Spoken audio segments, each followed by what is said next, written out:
Hello and welcome to my new channel. Eventually, at some point, I'll get to giving it a name. But I'm not really good at naming things. So, hint, hint, put that in the comments if you got a good one. Uh, the first game, one of my personal favorites, is Xenonauts. Some of you may recognize it. Now, Xenonauts is basically an upgraded version of the original, and I say original, XCOM game. The good old turn unit strategy game where everyone dies horribly no matter how hard you cry, and is ridiculously hard on even the easiest difficulty. Yep, that's XCOM in a nutshell. It's not like the newer XCOMs where you have two movements which you can either use do one movement and then use an action, or then just do two movements, but or sprint, or you have Overwatch. Yeah, this game does not have Overwatch. It has a reaction. Your soldiers have a stat that's called reaction, and they will almost always fail it. In my case, though, I have added mods to help me. Some of you who've played this will notice them immediately.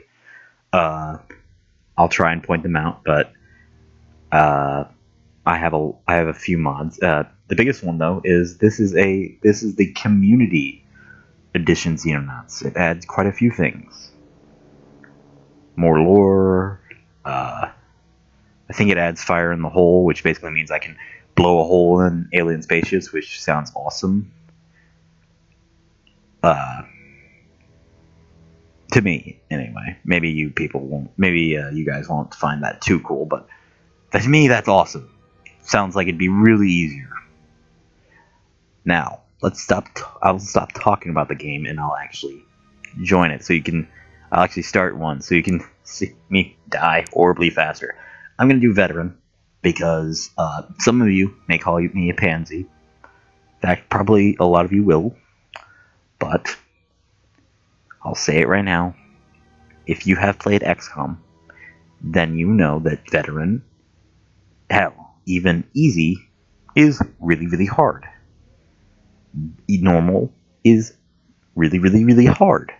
Veteran is close to impossible. And insane is, well, let's just say this. I give immense respect to anyone that gets even halfway through this thing. If you beat the game on insane, I will bow down to you. Literally, I will get on my knees and say, you are a god at this game. It is hard. And Iron Man mode, no, not going to be on. No, for reasons of sometimes your soldiers will do something stupid, like break the walls of physics and have the rocket go sideways and kill everyone in the chopper. Yes, I've had that happen. It made me cry. Okay, first things first, let's pick our base. I am American, so I'm going to biasly put it where I can best protect America. Come on. There we go. We will name it Home, so I can easily share resources with it. Now, quickly I'll go over a overview. This is where I build things for my base, which I will do right now real quick.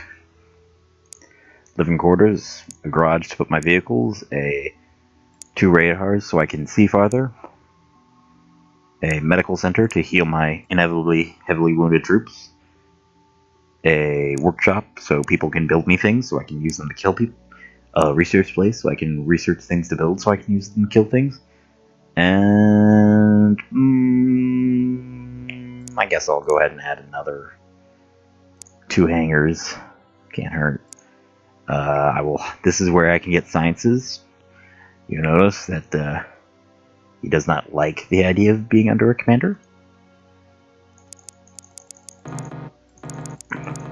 but he loves it when I say, yeah, I'll give you 50 grand to go get more men. Here's the workshop, and this is apparently a Soviet, and yes, this is in 1979. Soviet Union is a thing. It's right here. He will tell me. He will help me build things eventually.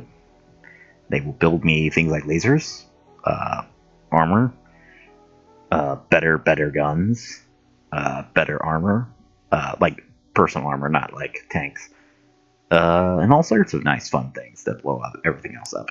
Here's my storeroom, which I can store things, and it's guarded by this man who is clearly a professional, the epitome of professional.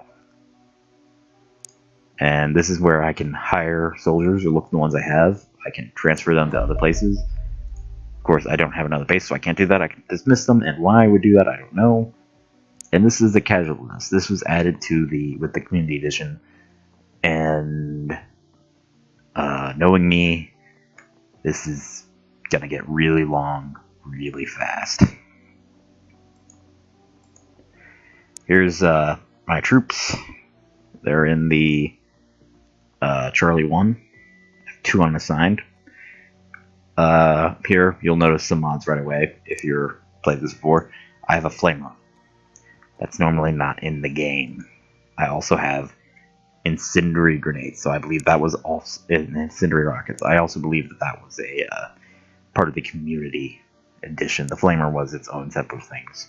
I also have the stun gun mod because, well, just using stun grenades and stun rockets is kind of silly when you think about it.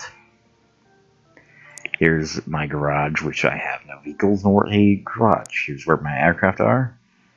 And I will go back to this later when I want to rearrange them. And this is my Xenopedia, which has all the information. Also want to point out basic armor. Yep, standard issue. Standard issue construction.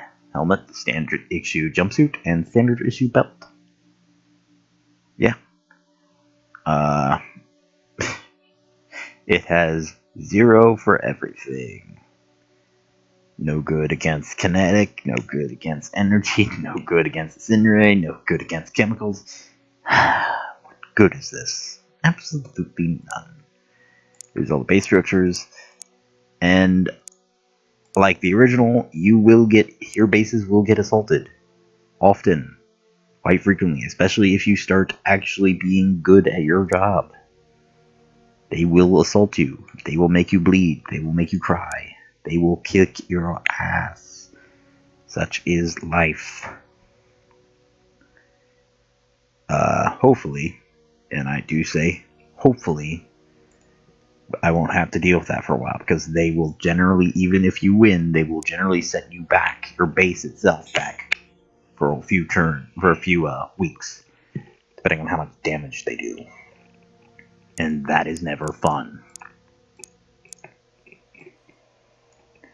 Now, another thing that I love about this game, I can accept equipment as default.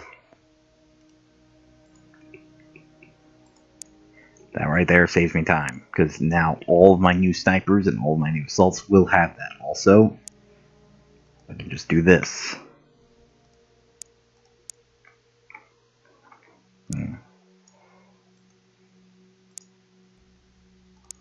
If you can't tell, I like my C4. It's because it goes boom, and I like things that go boom.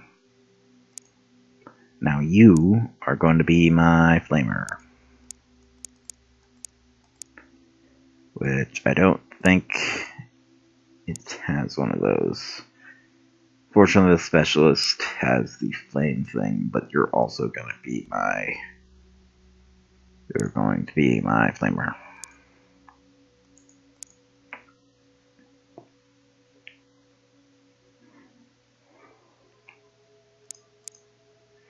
Okay. Now, weapons. I probably picked the wrong guy. He has the worst weight for this, but oh well.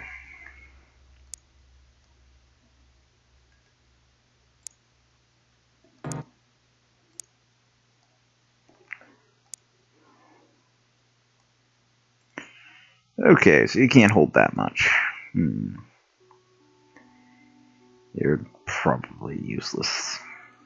Yep, so I'll give you a Sentry Grenade as well. He will level up eventually if he gets kills, and the Flamer has always been very beneficial to me. He's also been very costly to civilian casualties. He leads to me a lot of grief. He's a really annoying human being like that. The weapon will be very useful, but occasionally civilians, AI, they decide, that's fire, it's warm, let's go in there. Oh god! And I get blamed for it. And I lose money. Because that's how the world works. You kill civilians, you lose money. And that was quick. Okay. Let's go after our first aliens. And it's grounded, so I get extra. Ooh, crap. No. Cancel. I'm not doing that in the dark. Yeah, screw that. Okay, now. Yeah, anyone who's played this game, you'll understand. In the dark, it's already hard enough to find them in daytime. In the dark, it is really hard to find them, and generally, even in daytime, you find them when they shoot you, and occasionally you won't even find them then. Dark time, you will never find them until they are literally right on top of you. That's when your assaults come in really handy, but it's also when you lose your assaults. I will not go on a night mission until I have at least the basic, not basic, but the tier 1 armor. Here's Crash Site Briefing. I'll let you guys pause and read that if you so will. Yep.